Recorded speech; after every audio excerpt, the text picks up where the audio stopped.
Ladies and gentlemen, welcome to the first ever ECL annual conference in distant mode. Before we start the conference, I would like to remind you about the housekeeping rules. This is a view-only event. Only the hosts and speakers can have their video and audio functionality on. Participants can ask questions through the chat function. We will not be using the raise hand function this time. Please ensure to address your questions and comments to all panelists and attendees. ECL staff will take a note of your questions, and if time allows, I will post them to the keynote speakers during the questions and answers sessions. We'll try to answer any outstanding questions in writing after the event. The event is being recorded and will be uploaded on ECL's YouTube channel. If you are experiencing technical difficulties, address your question in the chat box only to Gina ECL. A colleague will try to assist you. Let's go. Madam Commissioner, Dr. Weiderpass, ladies and gentlemen. Thank you for joining us today to celebrate the Association of European Cancer League's 40 years of action to reduce the impact of cancer across Europe. To celebrate our 40th birthday, our conference this year focuses on the past and the future of cancer control. Allow me to reflect on what ECL has achieved and where we are going to. As most of you know, ECL is a strong network of national and regional cancer societies from all over the WHO European region.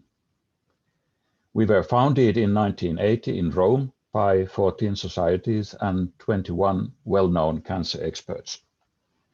We launched our statutes for the fight against cancer at a time when cancer was considered a death sentence. Cancer knows no borders and is relentless, and so has been our collective determination to fight it.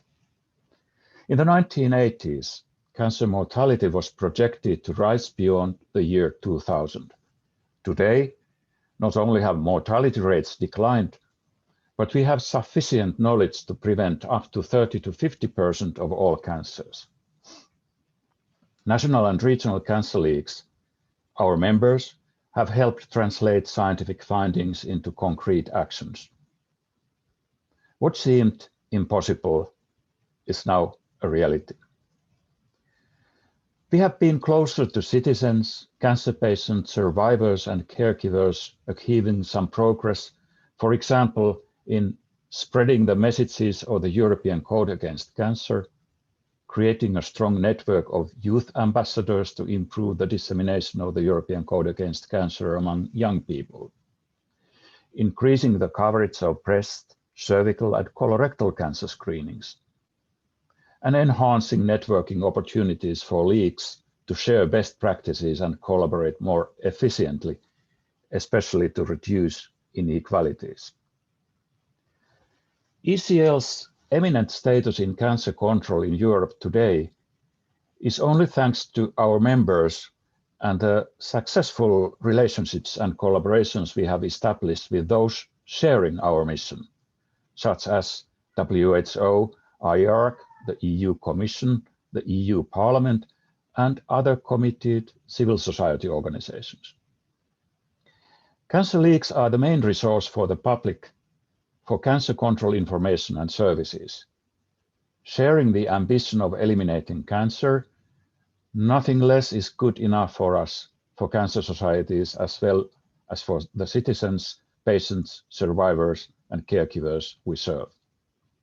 In 40 years of existence, ECL has empowered cancer leagues to accelerate actions to support patients and their loved ones, as well as grown in achievements and leadership. It is true that we have made significant progress in recent years, namely in cancer research and care, but cancer needs to be fought on different battlefields, not only in the research laboratories, but also in schools and in GPs, surgeries, and across a range of sectors. Many inequalities across Europe still remain to be addressed. Differences in quality of care, in access to cancer screening and treatments, in outcomes and social care. Our vision is nothing less than a future without cancer. In the next 40 years, we seek to put ourselves out of business. How will we reverse the increase in cancer rates? While we do not have all the answers, the following are key. Prevention is the best cure. The approach to research on innovative cancer prevention and treatment solutions needs to be more robust. Cancer is a health inequality issue that cannot be resolved by the healthcare alone. There is a substantial amount of data and expertise across the continent, and we must collaborate to make the most of the tools available. Our major projects for this anniversary year is to encourage countries to step up tobacco control efforts as outlined in the latest tobacco control country ranking report launched in February 2020. Ensure that EU policies and the regulatory environment support collaboration across the cancer community and strengthen the role of representative organizations such as ECL, and support the European Commission with the implementation of Europe's Beating Cancer Plan in a way that is aligned with the Agenda 2030 and Sustainable Development Goal 3.4. Ladies and gentlemen, cancer is relentless. Nobody knows this better than the patient and survivors among us today. But science too is relentless, and so is our collective determination to fight this disease. There is a massive amount of expertise, experience, and data across Europe. It is up to us to collaborate and make the most of the tools available to us. On this 40th anniversary, ECL calls on all of you to join the dedicated efforts of Cancer Leagues. Together, we can make beating cancer a mission possible. I now would like to present the first edition of the new ECL Honorary Award. These are indeed trying times, and 2020 has been an especially difficult year for the cancer community. But we should not stop celebrating. The ECL Honorary Award is a new initiative of the ECL Board of Directors to recognize the efforts of an exceptional individual who has made distinguished contributions to cancer control in Europe and has inspired others to provide optimal and effective developments in the fight against cancer. In choosing the 2020 ECL Honorary Award recipient, several things were considered, including personal commitment, leadership, and value and impact of work and actions carried out. What set this year's recipient apart from the other candidates was his work on registry-based cancer research, the European Network of Cancer Registries, and his positive influence on the European Commission's opinion regarding the importance of cancer registries and data sharing, as well as modifiable risk factors analysis, which advanced cancer prevention and control efforts. Ladies and gentlemen, please acknowledge this year's award winner, Dr. Donald Maxwell Max Parkin. Honorary Senior Research Fellow in the Clinical Trial Service and Epidemiological Studies Unit of the Nuffield Department of Population Health at the University of Oxford. Congratulations, Max. Dr. Parkin, would you like to say a few words at this point, please? Well, thank you, Sakari. Yes, I'd like to thank you and the Board of Directors of the European Cancer League for this award, recognizing, as you said, the work that I've done in the past with cancer registries and prevention-related research in Europe. Yes, most of this work took place while I was at the International Agency for Research of Cancer. At that time, I was head of what was called Descriptive Epidemiology Program, but has been given a rather more apt name subsequently of the Cancer Surveillance Unit. So I think we all know IARC has a long history of working with cancer registries right from its foundation. And in the 1980s also developed a program on prevention-related research. First of all, on cancer screening, as Sakari knows well. I think he came to join me in Lyon for a period to look at this, and later with a wider remit. So this work was given quite a boost in 1989 when the European Network of Cancer Registries was founded.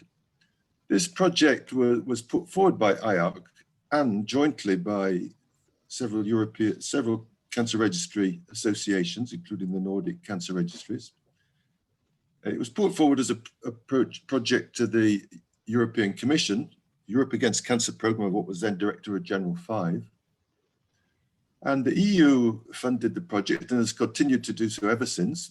For the first 20 years, it was through IARC, and the Secretariat was in IARC, in the unit of which I was head. So of course, ENCR played a big role in developing cancer registration in the continent through setting standards, training and advocacy of the role of cancer registries, promoting the use of cancer registries in cancer control, healthcare planning and research, as well as providing a constant set of statistical updates on the cancer burden in Europe. So this support that the EU gave to cancer registration and research had a wider influence than just in Europe, because much of what was done in these domains was translatable to other parts of the world where cancer registration was not so fortunate in receiving this boost, this financial support. So a lot of this work is now used internationally. Some of the standards we set in Europe have now become international standards. The work on confidentiality for cancer registration, in setting some definitions of how to count cancer, how to count multiple primaries and so on. The work that was done on making national estimates based on regional cancer registries. Of course, not every country has a national registry, but we need national estimates based on partial information. That was all developed as part of this program. And it was all early days, making information available electronically, first of all through CDs and then online through the so-called UCAN software. This was a sort of progenitor of the famous GloboCan software that's now widely used to look at national estimates worldwide. But the basic work of that was done in the framework of the European project. And also a set of systematic reviews on how cancer registries can be used to evaluate prevention programs, screening, and the impact of medical care. So although we have to thank the EU and the cancer leagues, which have constantly supported the national cancer registries for their support to cancer surveillance and control in Europe, I'd like to really underline the benefits this work has conferred in combating the cancer epidemic worldwide. So my thanks again to ECL's Executive Board of Directors for this award. I'm very honored, and I didn't know it was the first award. Thank you very much. And I hope we get a chance to meet in person next year in Cyprus, once we've passed this epidemic of communicable disease, not our immediate concern, or one that's really impacting heavily upon us all. Thank you very much. Thank you very much, Dr. Parkin. And we all hope that we are able to arrange the annual conference face-to-face in next year in Cyprus, as Dr. Parkin said.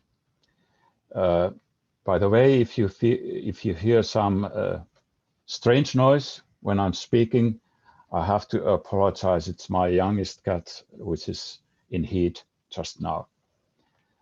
We move forward, and I have a great honor and pleasure to welcome Dr. Elisabete Weiderpass to speak. She is director of the WHO Research Institute International Agency for Research on Cancer. Dr. Weiderpass, the floor is yours. Thank you very much, Dr. Sakari, for welcoming me. First of all, I would like to congratulate the Association of European Cancer Leagues for its 40th anniversary. It's a remarkable occasion to be able to celebrate with all of you, even if it's online, and I hope we will have indeed the occasion to meet each other in person next year to celebrate once again face-to-face, which would be very nice. I would also like to warmly congratulate Professor Max Parkin for being the honorary award, the first honorary awardee of the European Cancer Leagues, for his extraordinary input in cancer registration globally and also in Europe, and for training us all in this domain and showing the way for the world on how cancer registration should be done. So congratulations, Professor Max Parkin, and thank you for all your contribution to cancer science and in particular to cancer registration in Europe and globally. So I have been asked by the European Cancer Leagues to talk today about the future of cancer prevention in Europe. And I will ask, yes, my colleagues to show my slides, please. So first, the next slide, please. So this is just to declare that I have no conflict of interest whatsoever for this talk. And the next slide, please. So the International Agency for Research on Cancer is, as Sakari pointed out, the WHO, a specialized agency for doing cancer research.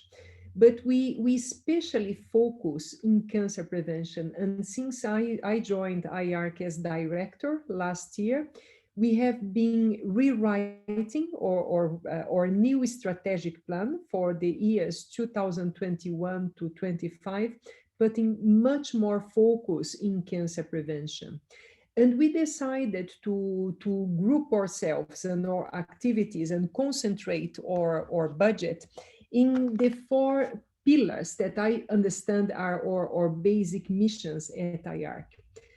First, to address who gets cancer, or the describe in detail the occurrence of cancer, the incidence, the mortality, the prevalence, but also the population attributable fractions according to different risk factors, and also to understand in-depth survival of cancer, and to add other aspects such as quantify inequalities in cancer across the globe, as well as to study the economic burden of cancer, because it's very much needed to communicate the economical costs if we want to convince politicians and decision makers of how important it is to prevent cancer. So Professor Parkin worked early on in this branch, or in this pillar that was descriptive epidemiology at IARC, which are now really hoping to expand and to put more staff working on it, in particularly in the areas of cancer registration in the 5 years to come. The second area that I think is very important is really to advance in the understanding of cancer. Sakari briefed us already in the very beginning of this meeting that we know a lot about the causes of cancer. I think we can certainly say that we understand why about 50 to 60% of all cancers occur, and why we know also how to prevent maybe between 40 and 50% of them, depending on the region of the world. But that means for about half of all cancer types, we still don't know enough to be able to prevent. So we really need to understand more about the genetics, the epigenetics, the metabolism causes, and also the other risk factors that can eventually cause these other types of cancer. And we really need to advance this as much as possible to be able to act on it. So this second pillar, fundamental pillar of activity of IARC will continue in the next 5 years to focus on understanding better the remaining causes of cancer that we don't know yet. So the third very important pillar is to look into detail the measures that work to prevent cancer and actually to put them in practice and measure the impact they have once we put them in practice. So to evaluate the prevention and implementation actions. And this is an area of research that I think that we as a cancer community should invest much more and be much more active in really pushing forward the agenda, not only to discover things, but to implement them and to evaluate their impact. And I mean, there are a range of examples that we could give here, from HPV, human papillomavirus vaccination, to screening, to early detection measures, and to several other actions, from smoking cessation to decreasing alcohol consumption, physical activity, and so on. And I believe that the European Cancer Leagues have also a big role to play in this area, to push forward the agenda of implementing measures of what we already know that works for preventing cancer. So finally, I think one very important pillar of activity is of IARC, but also that I think it should be very present in the European Cancer Leagues, is mobilizing the knowledge gain, communicating it clearly to the public and to decision makers, as well as building capacity for cancer research, but also for cancer prevention.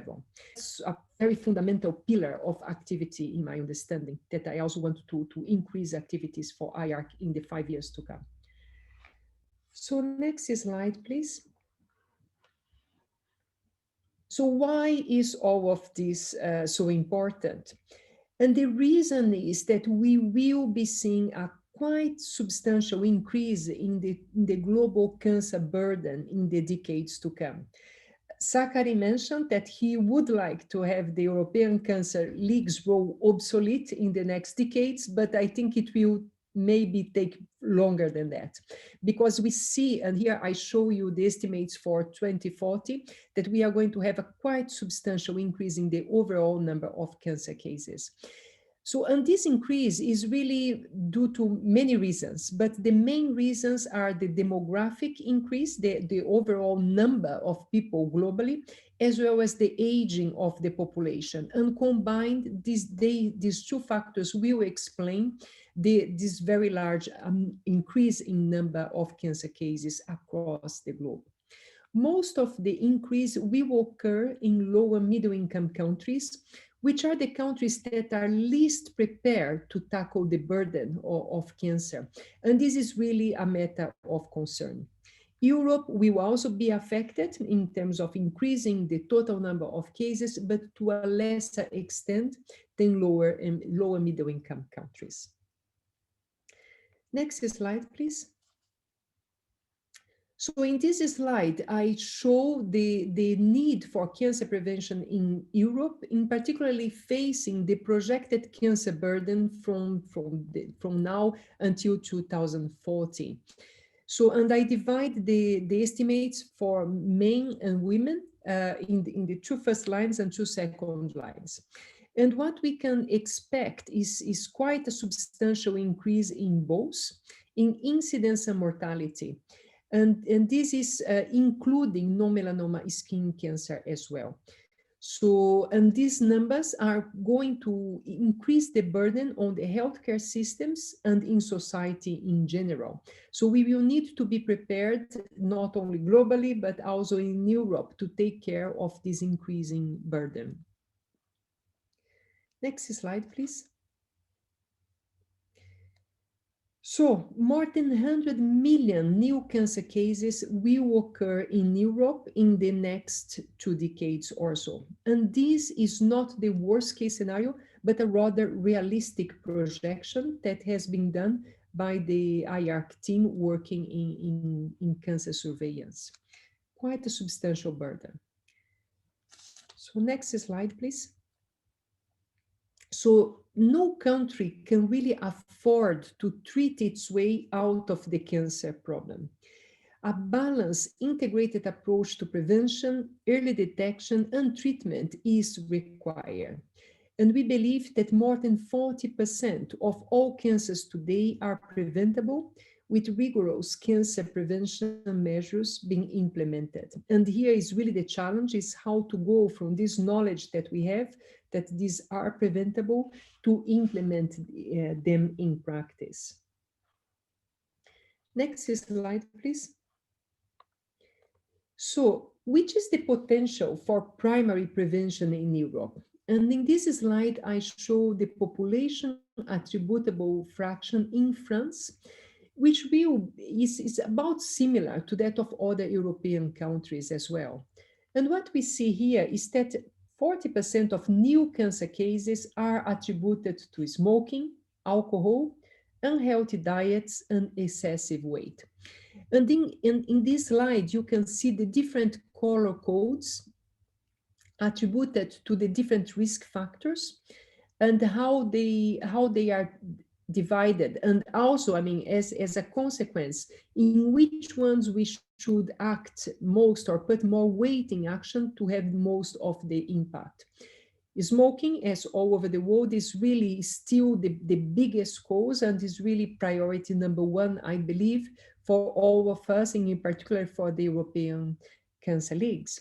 But also alcohol has quite a substantial impact, and diet. And here for diet, we see the different types of diet constituents, like fruits and vegetables, when they are too few, fiber, excess red meat, and low consumption of vegetables and dairy products. In terms of overweight, of obesity, also the burden is quite substantial, and it's about the same as the overall burden of diet, and they are complementary. We also see that infections still play a role, an important role. And here we talk mainly about papillomavirus, Helicobacter pylori, hepatitis B and C, as well as Epstein virus to a lesser extent, and human herpes AIDS virus. We also see that the role of UV exposure and UV tanning salons, I mean, the overall role of UV is quite important and is directly related to skin cancers. Ionizing radiation, physical inactivity, and then the use of hormones, and the lack of breastfeeding, and outside air pollution, but to a much less extent, and also exposure to other carcinogens, including in the working place. Next slide, please. So, Cancer Prevention Europe is an initiative that is co-sponsored by the European Cancer Leagues, and I believe many of you in this audience are participating in a way or another, either as scientists or disseminating the results. This is an initiative that is a research initiative into optimizing implementation of non-preventive interventions, so implementation research and on return of investment. And it's based on dissemination and research translation to inform policy and practice. So it's an advocacy initiative mainly. And also it addresses innovation and in identifying risk factors and novel targets for prevention. It's a coordinated approach and added value among European countries in terms of long-term vision and effective coordination, sustainable and shared infrastructures, shared capacity for research and train and quality improvement, and evaluation of prevention strategies, and beyond research, going really into advocacy for implementation of research and dissemination. So the concept of the Cancer Prevention Europe has been published a couple of years back, and this initiative is really now taking momentum, I think. Next slide, please. So these are the different collaborators that are very active in this initiative. So IARC is serving as secretariat, and we have 2 people dedicated to it. But we have partners from several universities and cancer societies, which contribute for all activities. And I would like to thank them and recognize their great work into this initiative. Next slide, please.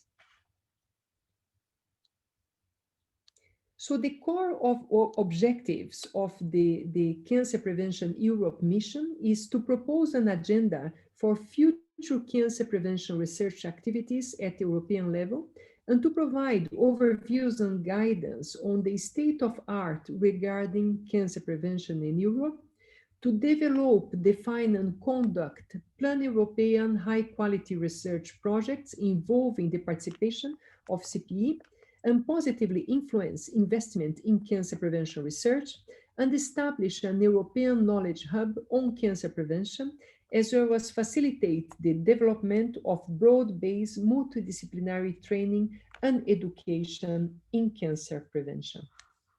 Next slide, please.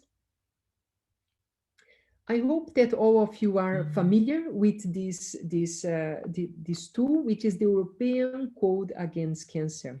And we are now in the 4th edition of this code. And this code illustrates the key actions and the key areas that we can act now to make a difference in cancer incidence and mortality. And behind each of these actions, there is a very in-depth review of the literature and hyperlinks to all the key articles that make the basis of our judgment and our recommendation. So these include, of course, tobacco, secondhand smoke, healthy body weight, physical activity, diet, alcohol consumption, sun and UV exposure, pollutants, radiation, breastfeeding, hormone therapy, vaccinations and infections, and screening. And all this is available online in the IARC website, but also is being used quite broadly by the European Cancer Leagues, and we are very grateful for the assistance in disseminating and advocating for people to know more about the code. Next slide, please. Another initiative that it's taking momentum now is the European Cancer Mission. And I hope that the Commissioner Kyriakides will join us very soon, and we'll discuss more about the Beating Cancer Plan, European Beating Cancer Plan, and the European Cancer Mission that has been developed in the last +1 year now, that a group has been working very closely together to put this document, to give this document to the commissioners. And the ambition is to have more than 3 million lives saved, living longer and together by 2030. And this document now is online, available online in the European Commission website, and we can, of course, also add links to the European Cancer League's website, if it's not there yet, to disseminate it as broadly as possible. Next slide, please. So, which are the goals of the European Cancer Mission? First, to give direction to European research and innovation in solving society's pressing challenges and produce tangible results. And second, to involve citizens and stakeholders more closely in setting research priorities, but not only, which will lead to equal access to everyone in Europe and the best of European innovation and research, resources, and global know-how. Next slide, please. So the plan for the mission is based on 5 complementary areas, and they in a way are very similar to what we have proposed in part of the IARC research plan that I showed you in the beginning of my talk.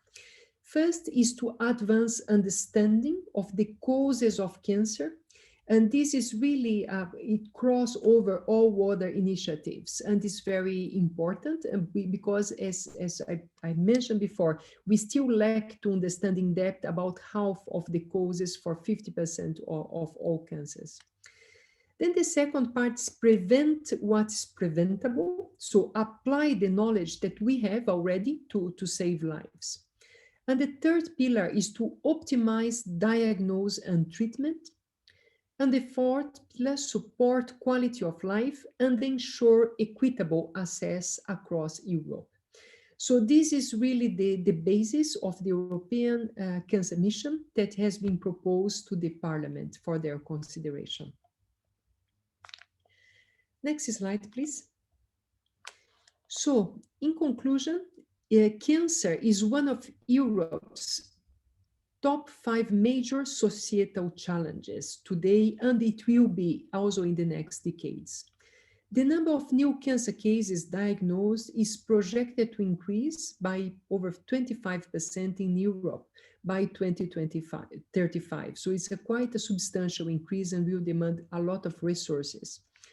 Europe needs better and equitable prevention and diagnosis, treatment and care, and survival rates and post-cancer quality of life will really need to improve across Europe.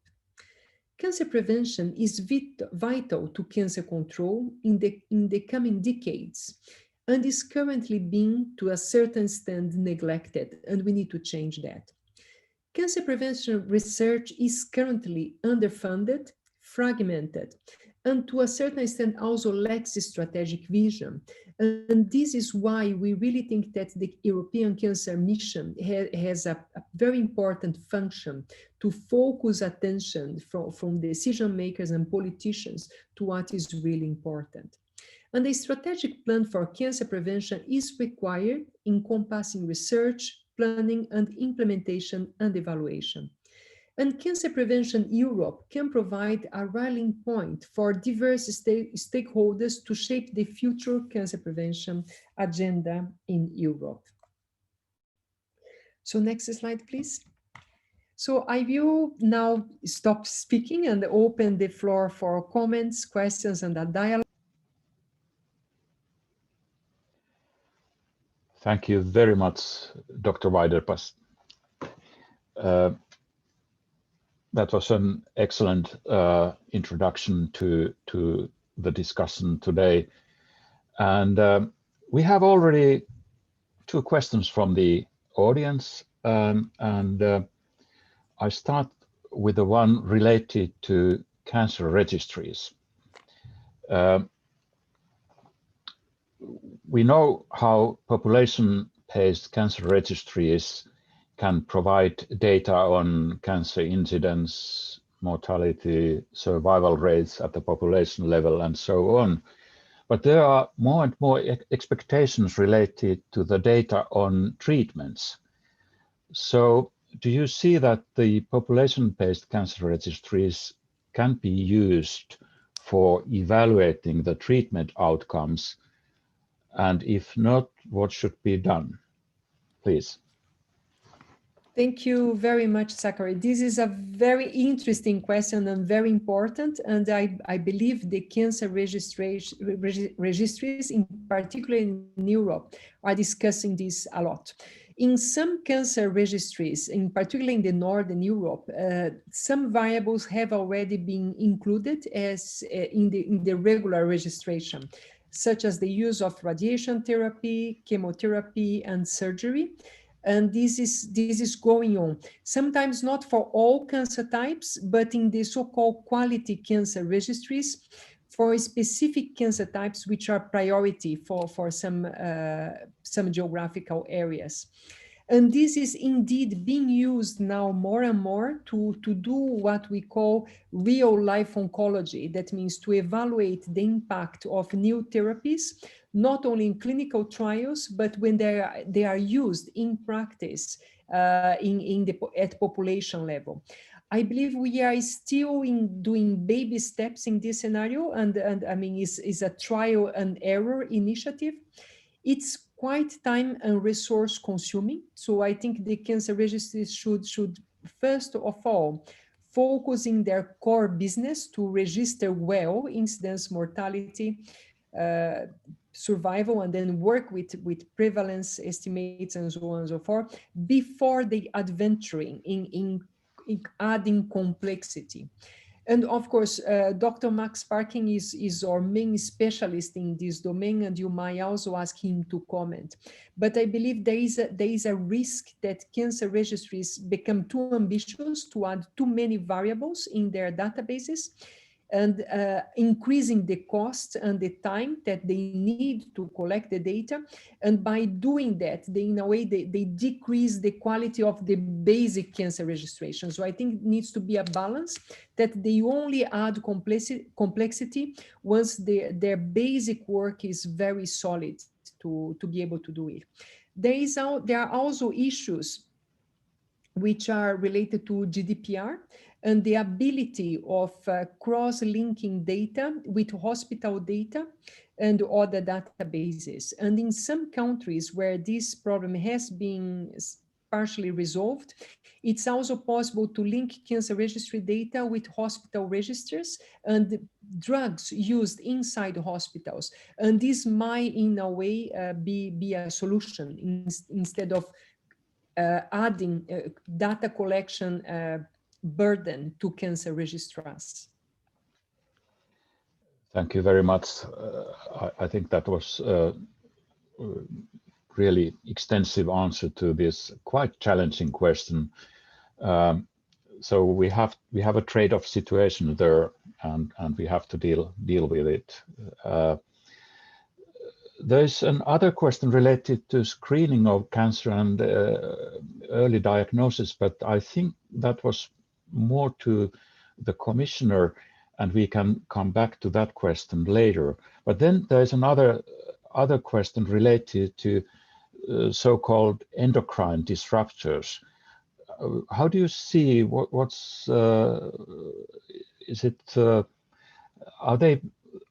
their impact preventable, and what is their impact on cancer? Could you open your mic? Yes, thank you very much for this question. So the role of endocrine disruptors has been put forward in the media a lot. So there's a lot of debate on the potential role. IARC has not evaluated endocrine disruptors as such as potential carcinogens yet. So IARC has a program on the evaluation of cancer risk in humans, which is the Monographs program, but we have not addressed endocrine disruptors as such. The French ANSES, which is the public agency in France, that has evaluated endocrine disruptors as a category, has indicated that there is potential for carcinogenicity, in particular with some plasticides, and they have recommended the removal of some then from for instance, from food packing and baby bottles and so on and so forth. So for people interested in this question, I would refer them to look at the ANSES document, ANSES.fr, and download the report on endocrine disruptors and to look into them.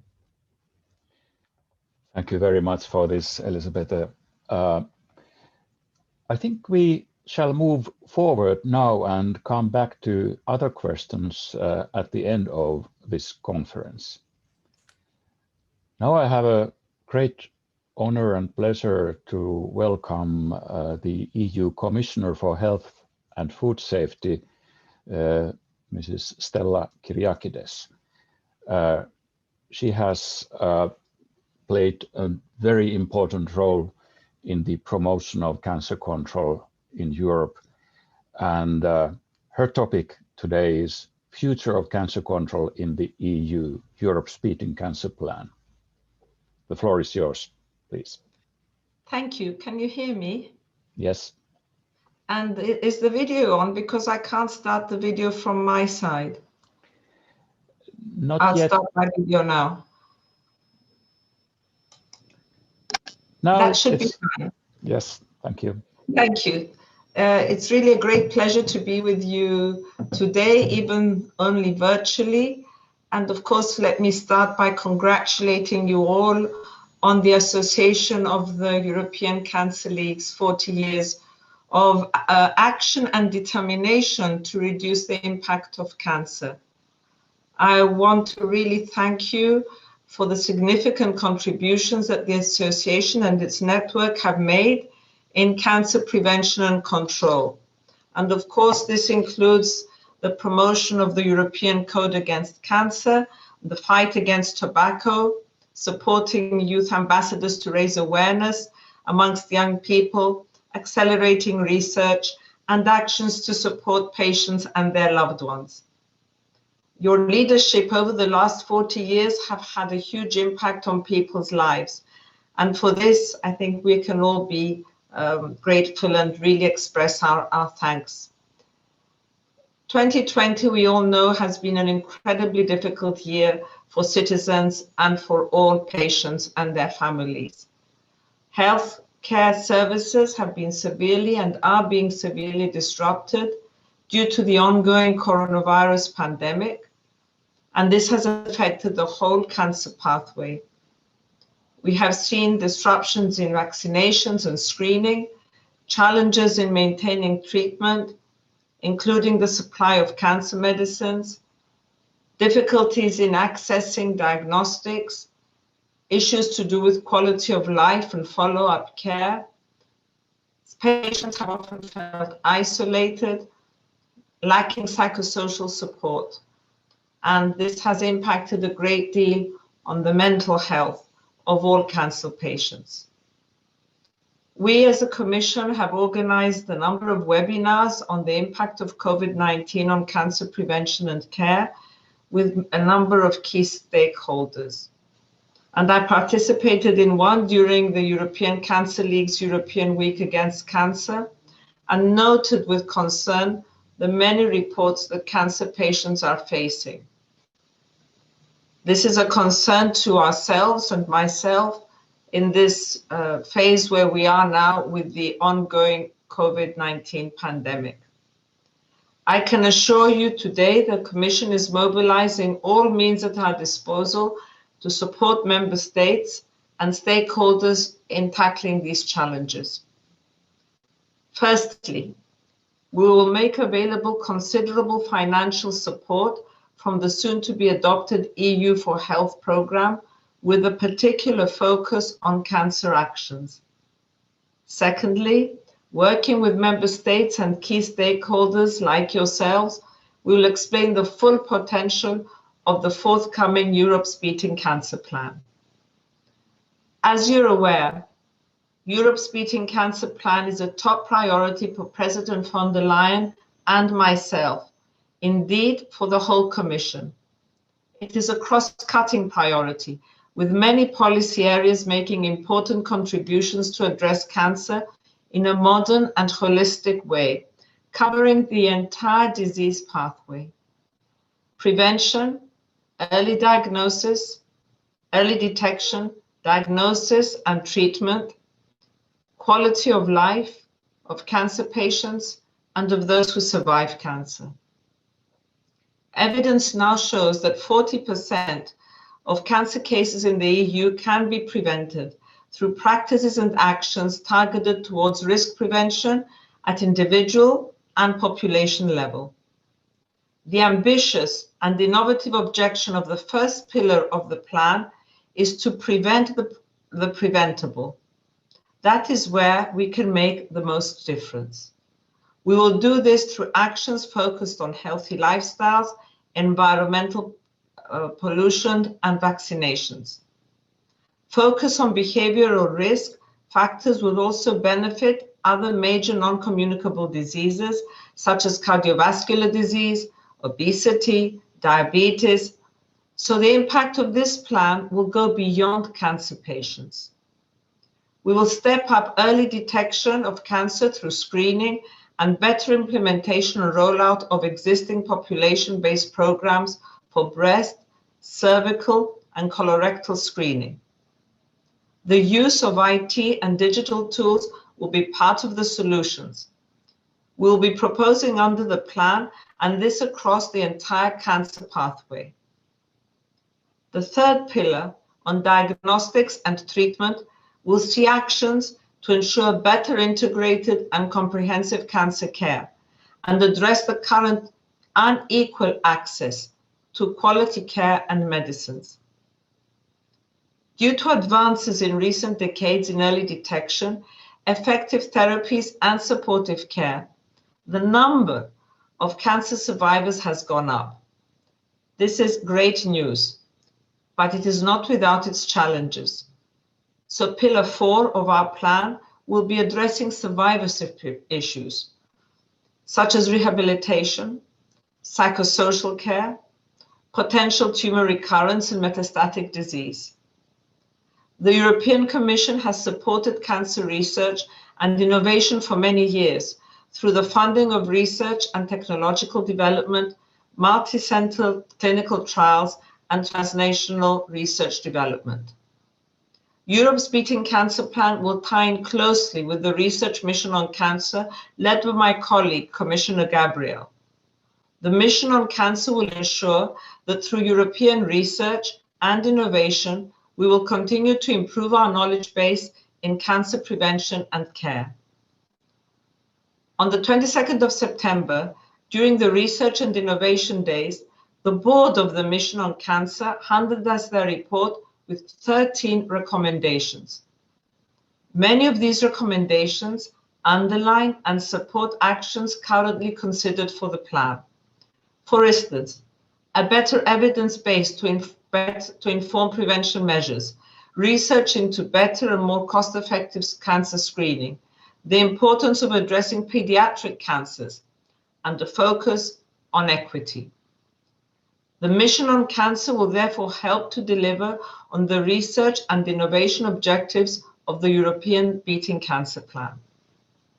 The Commission has ensured a close alignment of both European cancer initiatives in order to ensure a smooth interaction between ambitious research goals and realistic policy objectives.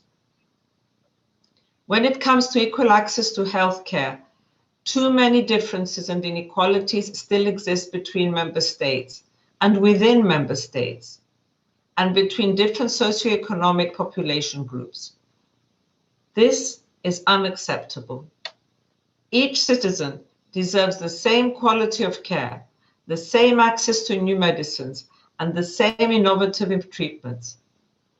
Improving equal access to healthcare, including in cancer prevention and care, is a key issue for the Commission. Europe's Beating Cancer Plan will address inequalities through its 4 pillars. The aim is to improve access for all EU citizens to prevention, early detection, diagnosis, and innovative treatments and medicines, survivorship issues, and palliative care. Considering that Europe has almost a quarter of all cancer cases, but less than 10% of the world's population, it is evident that cancer is a huge threat to our society. If we do not act swiftly, the burden on national healthcare and social protection systems will only further increase, and the growth and competitiveness of the economy will suffer if we do not ensure a healthy workforce. Governments and public health authorities alone cannot address the increasing challenges associated with cancer. We want Europe and European national cancer and patient organizations to be our closest partners in this process. We all need to work together. We need to identify the best ways ahead in reducing the incidence of cancer. I really am looking forward to your support in designing modern and ambitious EU policies and effectively implementing their actions. And for many of you, you know that this is, for myself, also personal.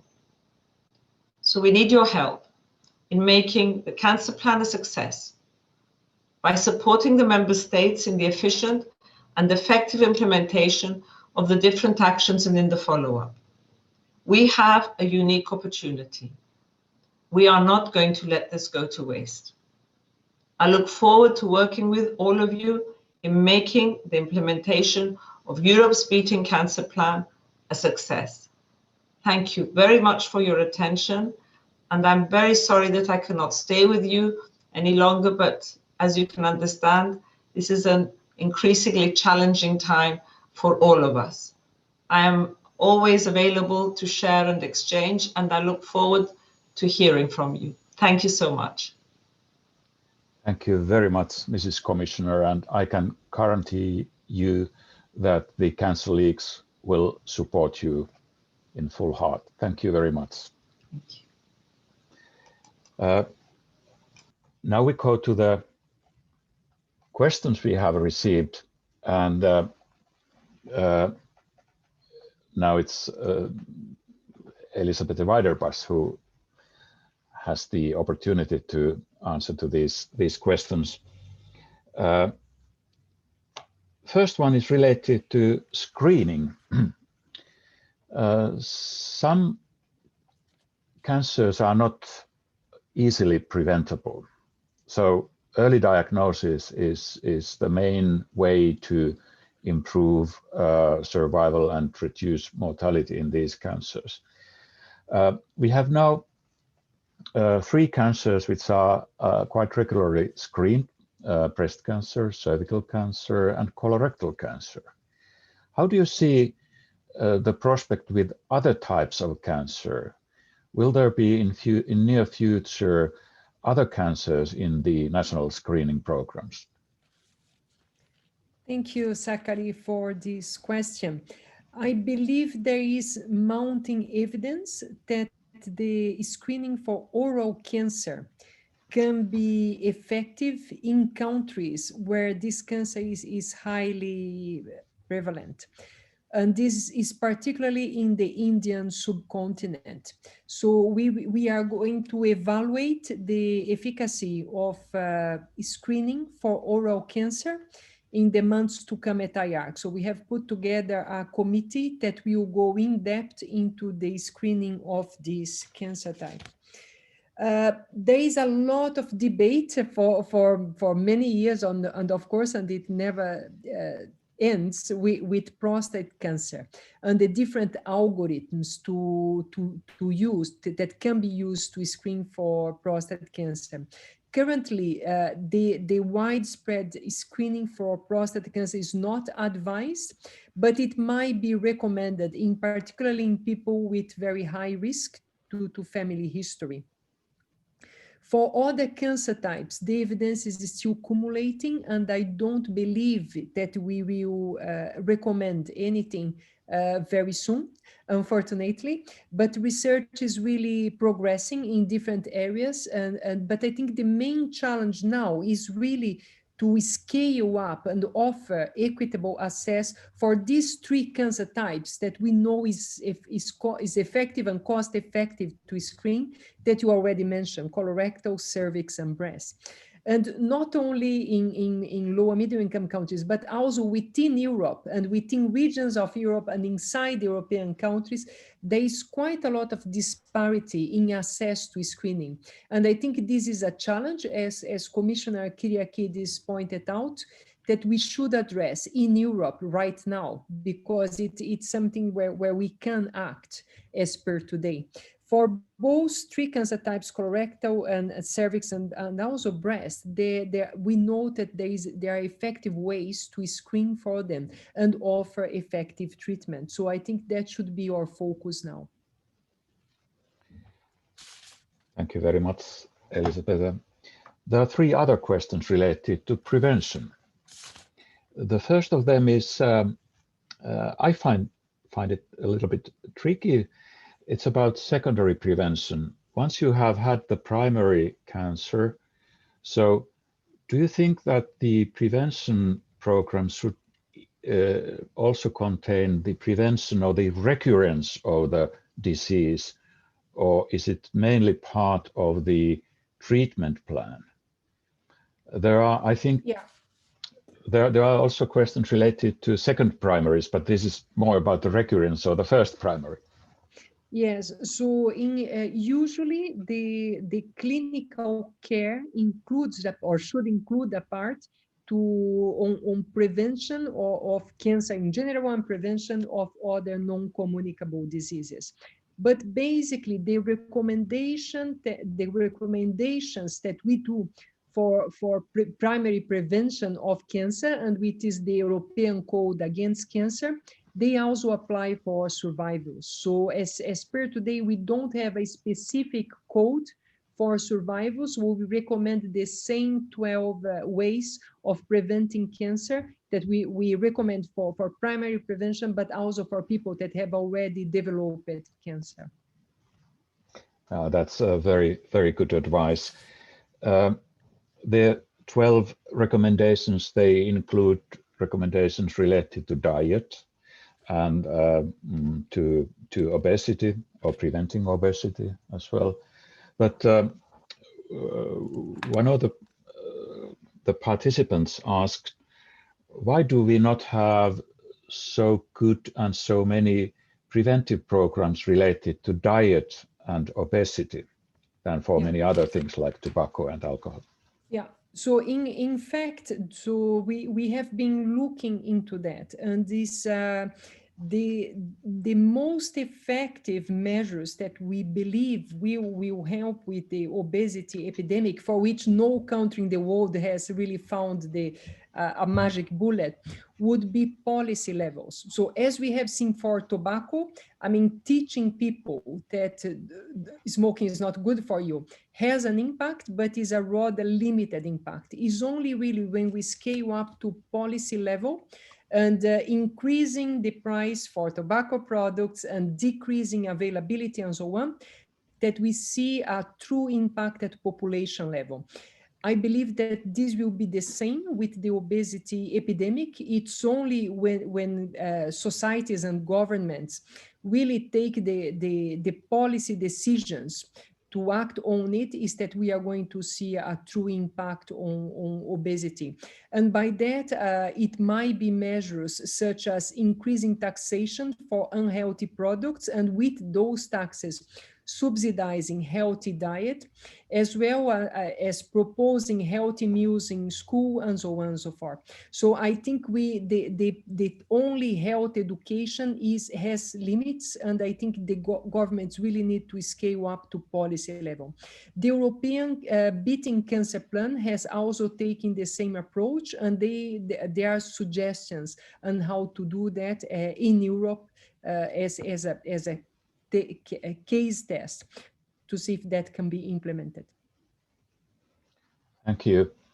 I would like to add that at the country level, I think the collaboration between the associations representing different non-communicable diseases has been proved to be very fruitful. For example, in Finland, we have quite intensive collaboration between the Cancer Society, Heart Association, Diabetes Association, and so on.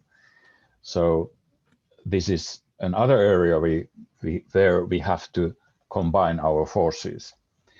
Then next question is about prevention. We have this excellent tool, European Code Against Cancer, and it's very useful to inform the general public and also individuals how they can reduce their risk to get cancer. However, most of the different decisions related to prevention of cancer are made at national level in relation to taxes and tobacco policy and so on. So since you have this excellent tool of European Code Against Cancer, have you planned anything for the governments, how they can combine all kind of preventive measures to be one? Yes, actually, yes. So the European Code Against Cancer, as you mentioned, is really targeted for individuals. So to educate individuals of what's the science behind the things they can do that are mainly in their domain, that they can take responsibility to prevent cancer. That's the main focus of it. We have developed together with WHO the recommendations for governments, and they are available now in a publication that was launched in February this year, which is basically policies which are evidence-based to decrease cancer risk. So I can share with you the link to this publication so that you can share with all participants of the conference and online. But we have indeed developed a set of recommendations for governance.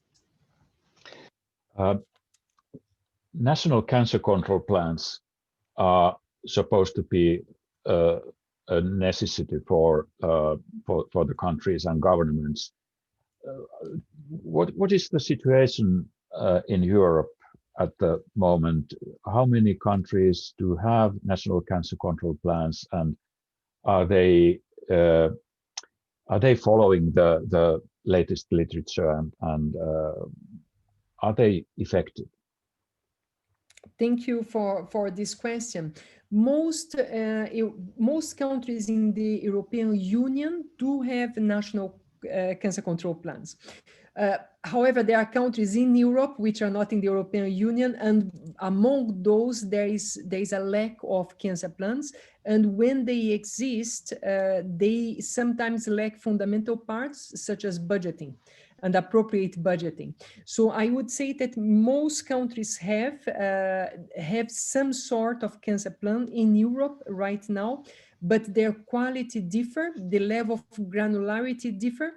The budgeting lacks in many of them, and this sometimes is not really linked to a budgetary line, which makes them practically unfeasible. And also the follow-up and measurement of performance indicators lacks. And that makes it much more difficult to measure impact.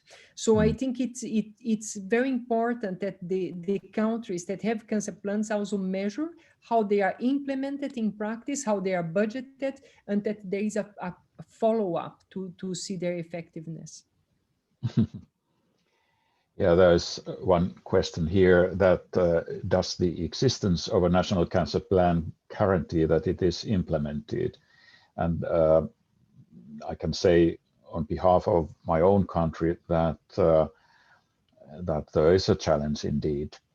And then there is a continuation to this question, how to achieve this on the EU level. So I have understood that the European Beating Cancer Plan is supposed to be some kind of EU level comprehensive plan.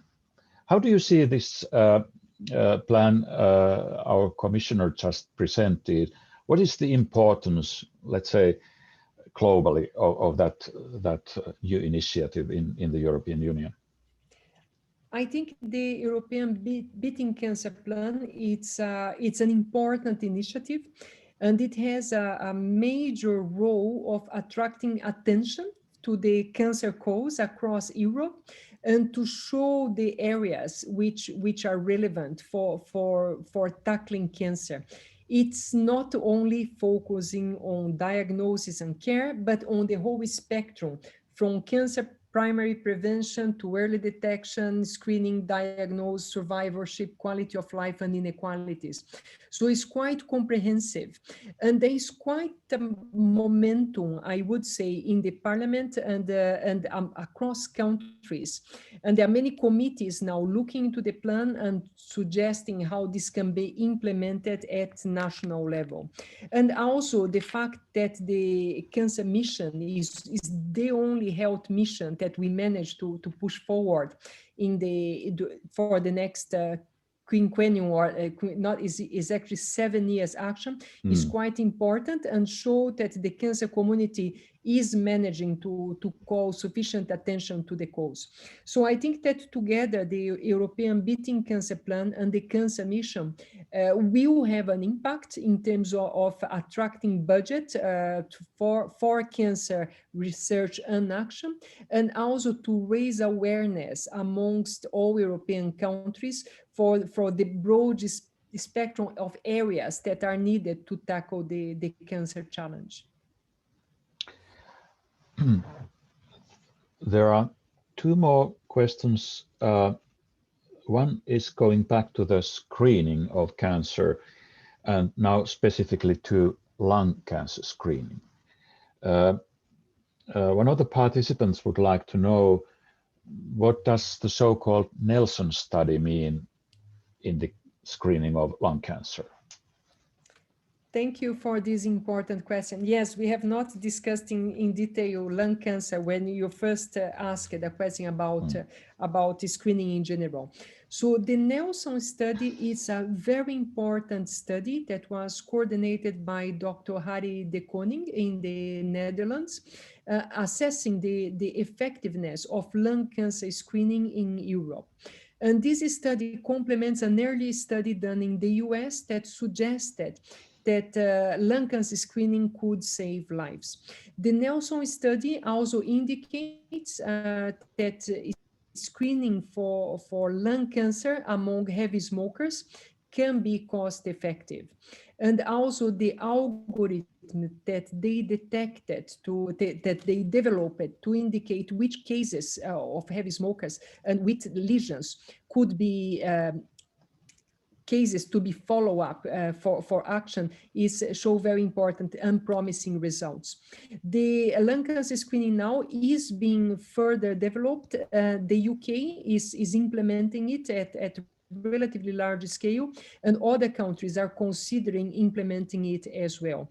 There is still a lot of questions to be answered in terms of training the workforce, the equipment to be used, and also the cost effectiveness. The effectiveness seems to be proved, but the cost effectiveness is still to be assessed by individual European countries.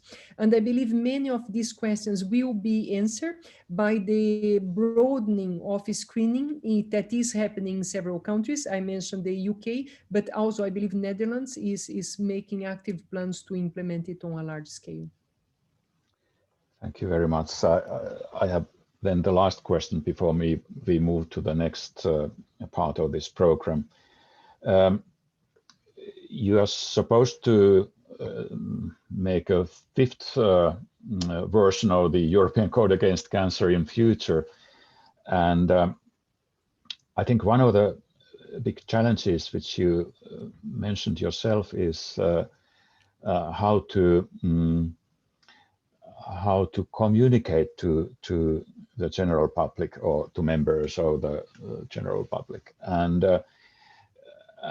I know that in the European Code Against Cancer, you have very carefully considered how to approach general public. But there is also a lot of new research in that area going on. And how important is the research related to social marketing and behavioral insights techniques when we think about delivering effective prevention interventions? I think it's very important, and it's an area of research which is expanding now tremendously. And it would be great if there are experts in this audience that would like to collaborate with us in this area. We at IARC, we don't have expertise in it, so we will really rely on the academics and people that are experts in this area. So we have been so far quite limited in terms of how much we have included in dissemination, but I think we should expand this area in the fifth version of the code. So I count on you in your society to help us identify professionals that can help us to improve in this area. Thank you very much. One more question. When do you expect that you are going to start the preparation of the fifth version of the European Code Against Cancer?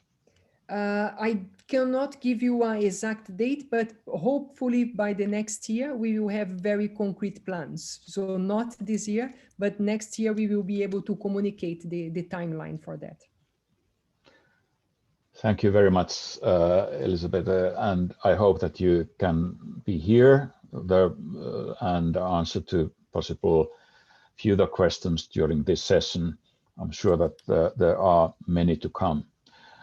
But we now move to the next agenda item, or next part of this program. I have a great pleasure and honor to give the floor to ECL Youth Ambassadors, which are represented here by Ariadna Feliu-Hoja, Elsa Picao, and Dr. Pavel Kotskoda. And they will tell what they have been doing recently related to their work to promote the European Code Against Cancer. Please, the floor is yours.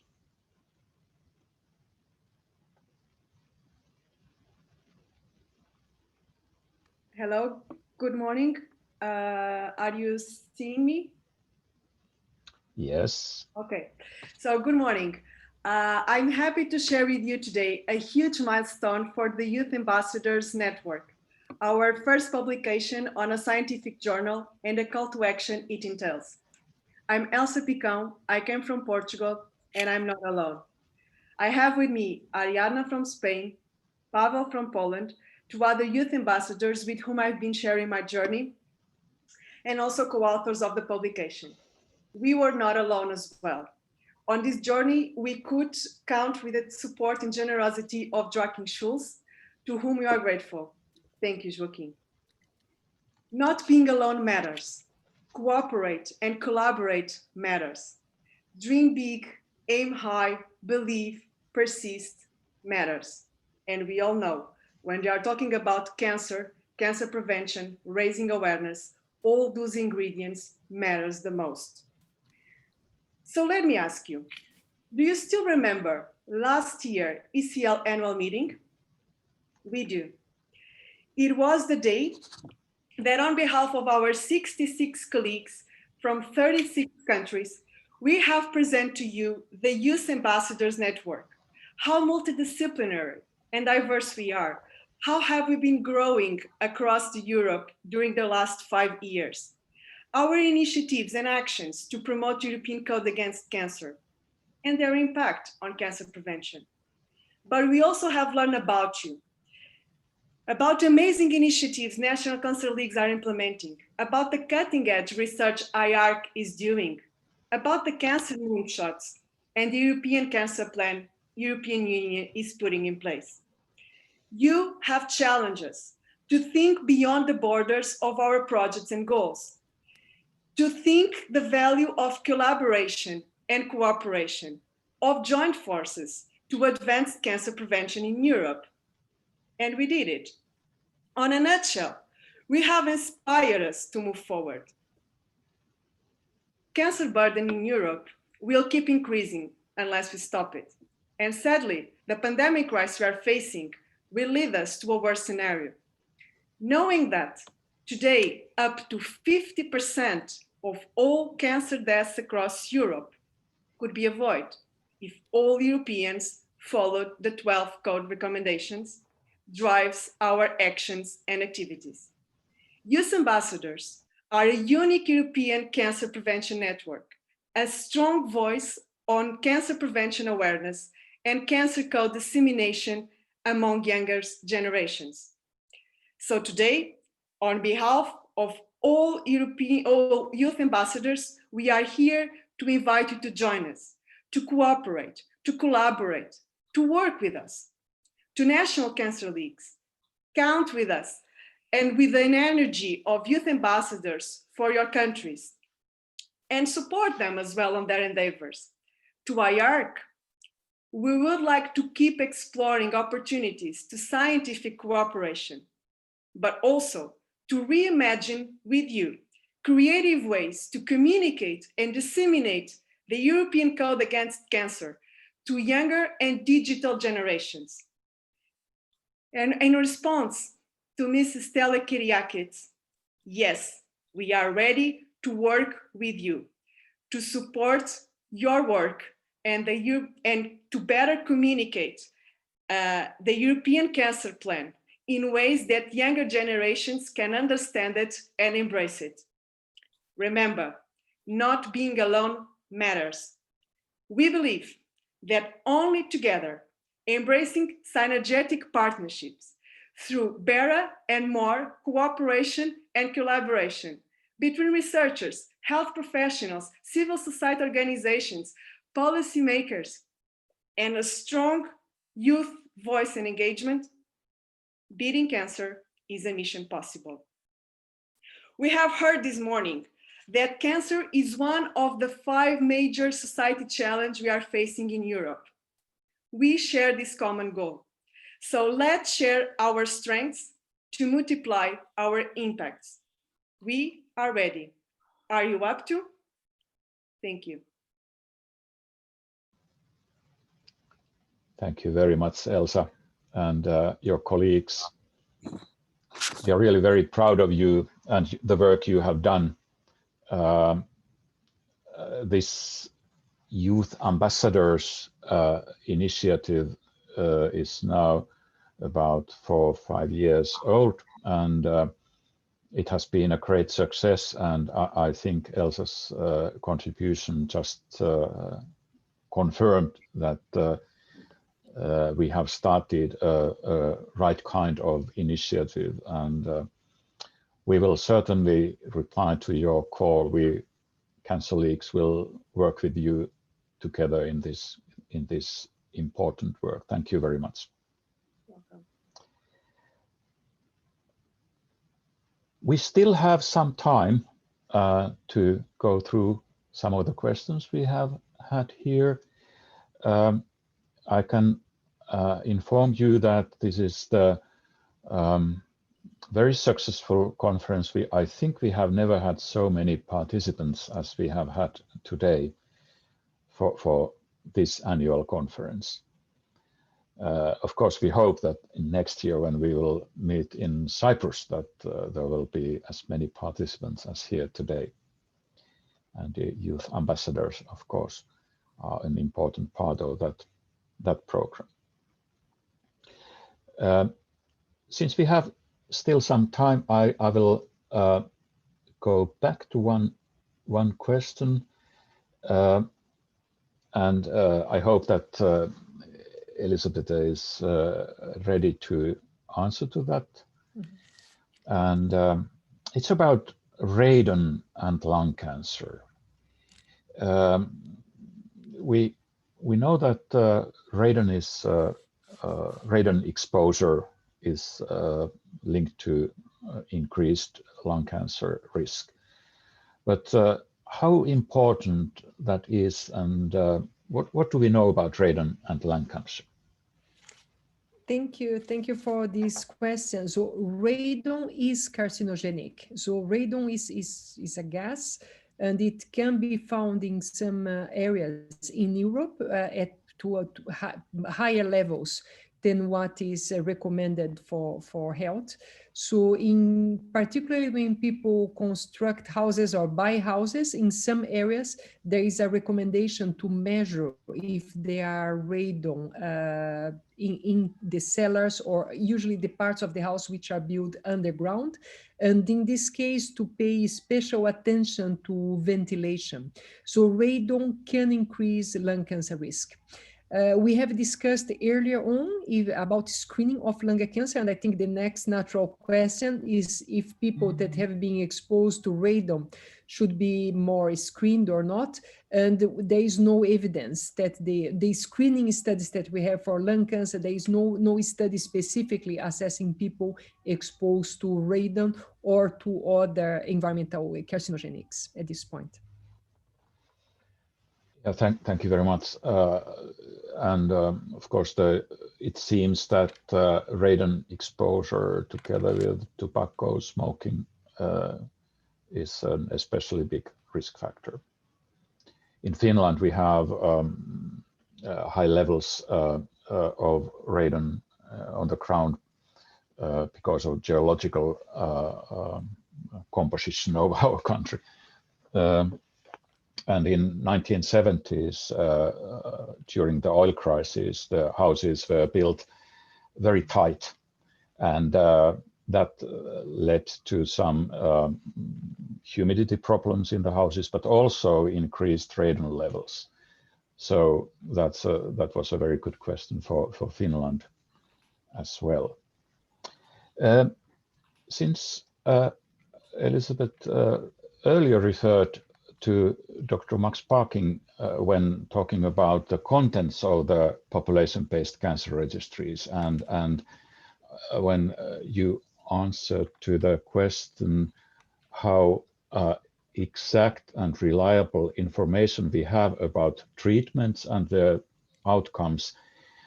If Max Parkin is there ready to answer, and Elisabete referred this question already to Max, would you like to comment on that? Oh, hi, Sakari. Yes, I've been listening, and actually, I'm not sure I can add very much to what Elisabete and you said. It's true that, as we know, traditionally the population-based registry didn't try to collect a lot of information on screening, just basically whether or not, on treatment, whether or not a given treatment was received or not, but not very much detail on treatment. That's been a bit supplemented by the so-called clinical cancer registries, which have been coming up lately to collect a huge amount of information on treatment.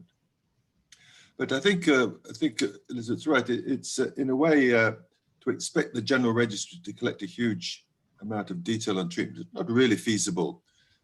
And why to do it?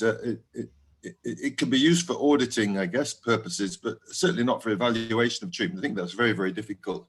Even though we know that clinical trials are dealing with a very specific situation, not the generality of patients, to try to evaluate treatments on an observational basis is quite difficult. We can see, even if we try to adjust for all the cofactors, we can never be quite sure why a given treatment was given.